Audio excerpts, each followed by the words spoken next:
Bonjour, nouvelle vidéo pour la playlist de tissage Brick Stitch. Aujourd'hui on va voir un cas particulier. Parfois quand vous avez fini de tisser un fil, vous allez recommencer avec l'autre fil et il n'est pas forcément bien positionné. Parfois il est positionné à l'inverse, il va vers le tissage qui a déjà été réalisé. Donc on va voir aujourd'hui dans cette vidéo comment bien le repositionner pour continuer votre ouvrage. Alors, je voulais vous montrer aujourd'hui un cas de figure un peu particulier. C'est quand on a travaillé déjà avec une partie du fil et qu'on souhaite redémarrer notre ouvrage avec l'autre moitié du fil et que, par malheur, il se trouve dans le mauvais sens. C'est-à-dire qu'il n'est pas dirigé vers la sortie de la première perle à tisser, mais il est dirigé vers le tissage en cours. Enfin, qui est même terminé. Donc, comment on fait quand c'est comme ça ? Parce qu'on ne peut pas ressortir le fil tout simplement de cette perle, vu qu'il est dans ce sens-là. Si on le fait, on se retrouverait dans la perle numéro 2. Donc ce qu'on va faire, c'est qu'on va venir se promener dans les rangs précédents. On va venir faire, hop, une boucle pour pouvoir ressortir dans la bonne perle. Donc je remonte mon ouvrage, hop, mon fil dans l'ouvrage.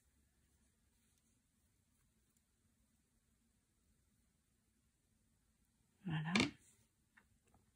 Je passe dans la perle d'à côté pour me recentrer dans mon ouvrage, parce que là je suis sur les perles extérieures. Et ce que je peux faire là, c'est un peu de la projection. C'est bon, si je me promène par là, que je passe là et là et là, est-ce que j'arriverai au bon endroit dans cette fameuse première perle? Donc là, je sors de cette deuxième perle du deuxième rang. Donc je me dis, tiens, et si je passais là, que je remontais là, et que je repartais là? Et ça marche.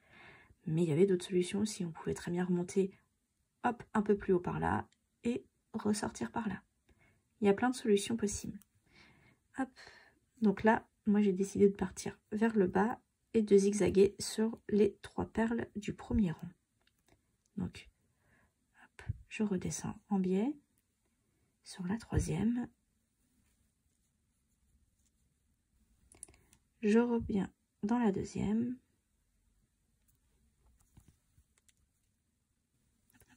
Pour finalement sortir dans, enfin, le bon sens sur cette perle-là. Et voilà, ça y est, vous avez votre fil qui est bien positionné pour pouvoir continuer votre ouvrage. Et moi, comme je suis bien positionnée, je vous retrouve dans une autre vidéo pour vous expliquer comment faire les franges de cette belle paire de boucles d'oreilles. Merci d'avoir suivi cette vidéo, j'espère qu'elle vous a plu. N'oubliez pas de liker et de commenter, surtout si vous voulez qu'on aborde d'autres sujets, dites-le moi en commentaire si vous avez des questions en retour de cette vidéo. Et regardez le reste de la chaîne YouTube, j'aborde plein d'autres sujets, en partie sur la broderie, donc n'hésitez pas à aller vous promener pour découvrir des nouvelles techniques.